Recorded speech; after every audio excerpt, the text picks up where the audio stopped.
Hey BookTube, Science Fiction Reads here with another edition of Recent Reads and Book Haul. So I mentioned in my last video what I had just recently finished up, which was C.I. Defontnay's Star, which is a really interesting, kind of like a travelogue / space opera. It was published in 1854. And translated by P.J. Sokolowski. And this is the DAW copy from 1975. So I can't remember where I heard about this, probably some online thread about early science fiction. So this was obviously written before science fiction was a genre. And it kind of reminded me of Olaf Stapleton's Star Maker in a weird way.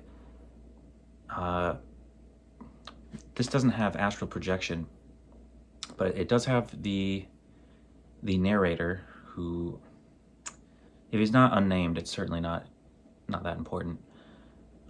He, first of all, the starting of this and all throughout, there's a lot of like little poems and changes in the prose. So sometimes it's quite poetic, and then other times it's a straight up narration of what's happening. But the first part of the book is very, very short, and it just involves some sort of scientist or explorer or something in the Himalayas exploring with a local guide, and they see a meteor crash down near this mountain. Well, the mountain they're hiking on is revered by the locals for having connections to their gods. And they just happen to see while they're climbing it a meteor strike the ground. And the narrator walks over to it, notices there's like a hollow inside of it, and inside he finds what's described as a desk.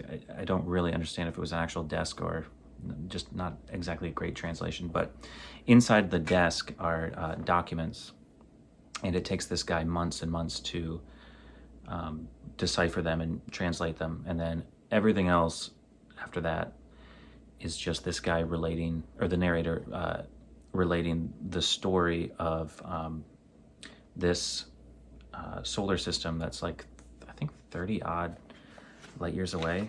Or maybe I'm mixing that up with some other book I just read. Probably. Maybe it's not even mentioned how far away it is, but the narrator comes to find out that there was a planet called Star, which is kind of confusing, in some sort of far-off solar system. There's this planet inhabited by basically humans. I mean, they're very humanoid. It was written in 1854, remember?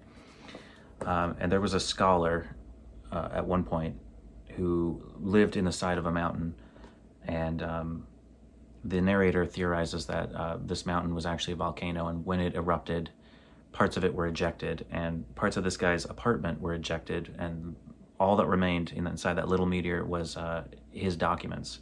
And from those documents, the narrator deciphers basically the story of this alien race or society, because the scholar had just so many documents pertaining to regular life and whatnot, their mythology and everything. So once he deciphers it, it basically just becomes a travelogue where it basically feels like astral projection. I think he even starts by saying, picture this, and he describes the landscape. So Star is a planet, and it's orbited by 4 or 5 moons, all of which are habitable and eventually get explored by the raider as well. But it just kind of goes through the history of this race, the Starians. There's the main humanoid race, and then there's like a little blue, somewhat subservient race, although at one point in this planet's history, they rule the planet. It was super interesting. It was really out there. And there was lots of elements I liked, but overall, I mean, it was only like I think a 3 out of 5 I gave it, because it's such a strange book. Just an interesting thought experiment. There's 3 different humanoid races early on. And one worships religion, one worships evolution, and one worships like human beauty. And the weird thing is, C.I. Defontnay At one point, I don't think there's much info about this guy, even though he lived relatively recently, but at one point he was a plastic surgeon, and he actually cites himself in this. Like, the narrator cites the author, and I guess I actually forgot to actually look it up and see if it was a legitimate medical paper or something that he was citing, and I can't find it now, but he's talking about the one group of humanoids that worshipped human beauty and were the first practitioners of plastic surgery on the planet. And then there's a little footnote, and it's actually referring to C.I. Defontnay's paper, presumably, that he was published in at some point for something he wrote or published about early plastic surgery. I thought, like, I actually laughed out loud when I realized he was citing himself. It was so strange. But it's a really weird book. At one point, there's basically the Black Plague, and most of the species dies. But there's actually another humanoid race, but there's only really 3 members of it left, and they have superior knowledge. They save one member of the humanoids and his family, and using like an anti-gravity spacecraft, which is really cool for 1854, they fly off of the planet to avoid the end of the race, and they end up living on one of the moons and meet other creatures there and slowly repopulate and then reconquer their own planet, which again is called Star. One of the moons that's habitable is completely transparent, and everything on it is transparent. That's a trippy moment, where the narrator takes us there and describes this whole world-building experience of just everything's transparent. You can see down through the bedrock, through other creatures. Really strange. At this point, I've forgotten most of it, but it's just a strange book. I'm glad I finally tracked it down and read it. So then I went with Robert L. Forward's Camelot 30K, which, what did I last read by him? Dragon's Egg and Starquake, I guess, which were better than this. So it involves a group of scientists after humanity has made contact with this alien species out on this little rock in the Oort cloud. They send a few humans there with a really cool concept of a type of slingshot in Earth's orbit to send payloads across to other planets in the solar system. I did think that was cool, the way it was described. It was cool technology. And it involves these humans trying to figure out how this race lives on such a cold, low energy planetoid, because it's so far from the sun, it's receiving very little radiation, so very little energy. But the aliens, or the species native to this little rock, are only a few centimeters big, and they basically resemble like a one-eyed shrimp. But thankfully, they're able to communicate after, I think the humans translate their language or something, or maybe it's the other way around. But the human crew just lives in a little tiny shelter, little base while they're there. And they pilot around equally small, just a few centimeters big, little like mechanical shrimp, basically. And they just see out of those with a POV. So they got like a cool, very cyberpunkish computer setup that they get inside of, very Ready Player One. And then they pilot these things. And they learn about this society and live amongst them for a while. It's got allusions to King Arthur, which that's why it's called Camelot 30K. The city or the civilization that these creatures live on is called Camelot. Honestly, it would have been a better story if they got rid of there was no need to connect it to the King Arthur stuff, because there was very little connections, unless I totally missed a bunch, but it was very, very hard SF in terms of just chemical compounds and math formulas and stuff. But then the other half of it was pretty light in the fact that these shrimp creatures had a very human-like existence with the way they lived and farmed and stuff.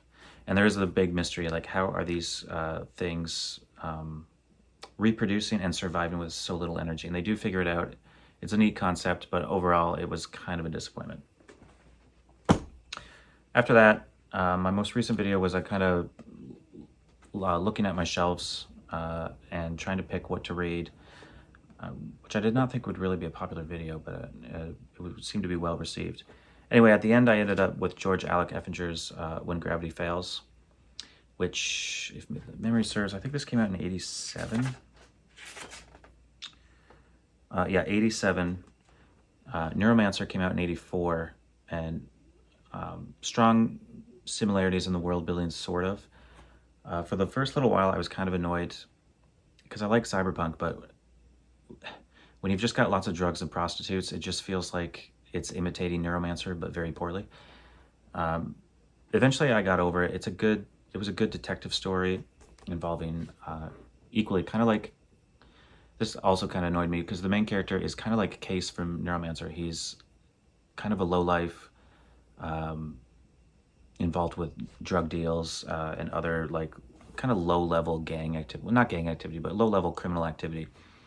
But he gets sucked into this situation involving this guy who feels very mob boss-ish. I could not think of the guy as anything other than like a real-life Fat Tony from The Simpsons. And he's basically, I think he's actually described as the godfather of crime in this city, which, by the way, a cool setting. It's not your typical cyberpunk setting. It's in this kind of unnamed Muslim nation. In this world, kind of all of the West is in decline, whereas these Muslim nations seem to be rising, but also fracturing and at war with each other. So, and in one of these unnamed cities, in the dangerous part of the city, is where most of this takes place. And the main character, Marid Adran, he's half Algerian, half French. He's an interesting guy. He gets sucked into this crime spree, trying to solve for this mob boss all these murders, because they initially start with his friends being killed, and then this leader of this criminal organization by the name of Friedlander Bey. Yeah, Friedlander Bey, who also just goes by Papa. Everybody calls him Papa. Some of his people start getting killed, and that does not sit well with him. So main character gets sucked into that, kind of against his will. Another part of the world building is like the head jacking tech. So if you've had the elective surgery, you can, port something into your head where, just like a little floppy disk, basically, you just pop it in there. And you have, you can instantly speak another language if that's the one you stuck in your head, or you can take on the personality of either a real person, if they've been recorded, or a fictional person. And at one point, he takes on the personality of Nero Wolfe, who's a detective from, I think, some early crime fiction that I was not aware of until I read it here. He actually jacks that into his skull to try and use that while he's trying to solve these crimes. Initially, he does not have this head tech, and he's very proud of not having, he doesn't have any of that equipment. He relies on his own wits, but he, after getting involved with the mob boss guy, Freelander Bay, he's kind of forced into a lot of things he doesn't want to do, and that's one of them is getting that surgery, although his is mildly experimental, so he's got some extra abilities that the average person doesn't have. And it was cool. I liked it, but it got, in my opinion, needlessly confusing and convoluted at the end, where there might have been two murderers, and if there was, well, who was killing who and what were their motives, and if it was only one, then why was he killing for seemingly two sides? It only got frustrating because I got lost and I couldn't tell who was killing who, or if there was two, and it got frustrating, but it was still good enough that I went on to read the second, which just involves more manipulation from Freelander Bay. He's got our main character, Marid, really under his thumb, working for him. And now he's got him working kind of as an intermediary between the crime world and the police department. And there's another murder spree that he is sent to investigate. It was good. The cover art is basically relevant to how I imagined it, but there's no flying cars. It really pissed me off that they put that on there. It just seems like they're trying to look like Blade Runner at this point. The main character does drive around in a cop car, but there's no anti-gravity vehicles, really. So I just hate that they're kind of cashing in on Neuromancer and Blade Runner, seemingly. Or wait, when did Blade Runner come out? I can't remember. It doesn't matter. I will say there's wheels on on the first book. So I enjoyed this trilogy. I also read the third, which was the weakest of them. I felt it takes the characters out of the city and puts them in the desert for most of the book, or at least, no, probably 2/3. It was still good. There was different character development. This one's actually signed. I can't remember where I got this. I'd rather have like the regular size. One day I'll find one. I'll probably just replace it. But yeah, it was good. I liked the main character. I don't know what it is, like why people are drawn to dystopias. Like I like the world building and the setting, even though it's, you know, lots of drug abuse and murder and like not a place you would want to live, but I like spending time in those worlds when I'm reading them. Similar to like my favorite novel, Perdido Street Station by China Miéville. I love the setting, even though it's a terrible, terrible place. You would not want to be there. So it was one of those experiences. I wish I could. I've got so little sleep lately that I can't remember like what happened in which of these. They were good. I gave them all a 3 out of 5 though. And pretty much, well, again in the second one, I just got frustrated near the end. It just got too needlessly confusing in my opinion, but they were still good. I believe there are short stories connected to this series. I don't know how many, and they probably involve the main character. It would be cool to read those, but I'm not gonna try and track them down. Which hopefully I get lucky and find them someday. And that is what I read. I have no idea what I'm going to read next, but I do have a few new books here.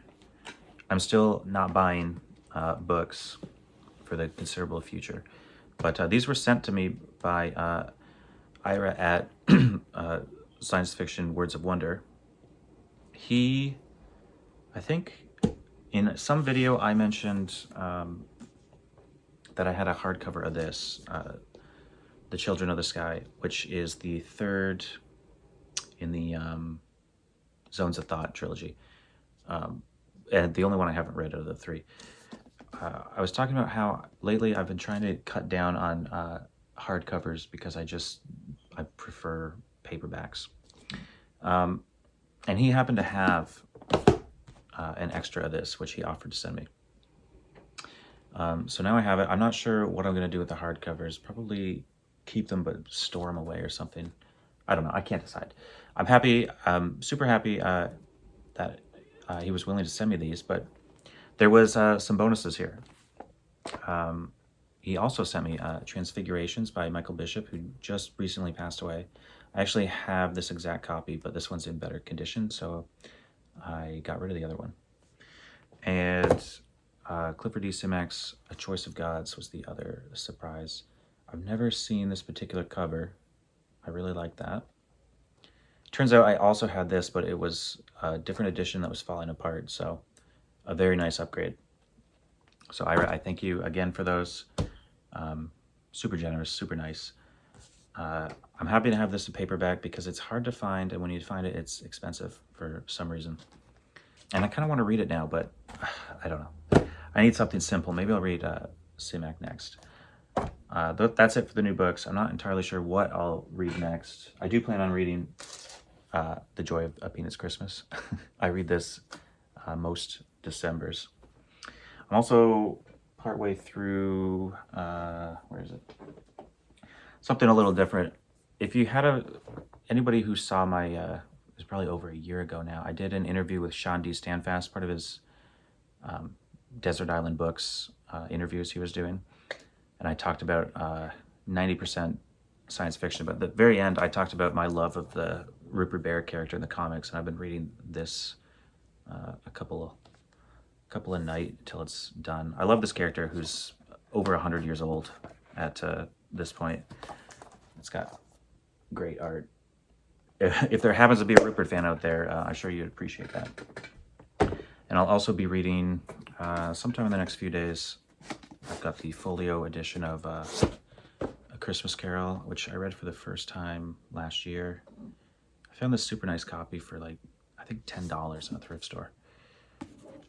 Also has nice illustrations. So I'll be reading that at some point in the next little while. But as for science fiction, I have no idea what I'll read next. I could do another perusing the shelves video, but not likely because I kind of just want to grab something and read right after I film this. So I'll probably be back in a couple weeks with another edition of Recent Reads and Book Haul, but until then, as always, thanks for watching.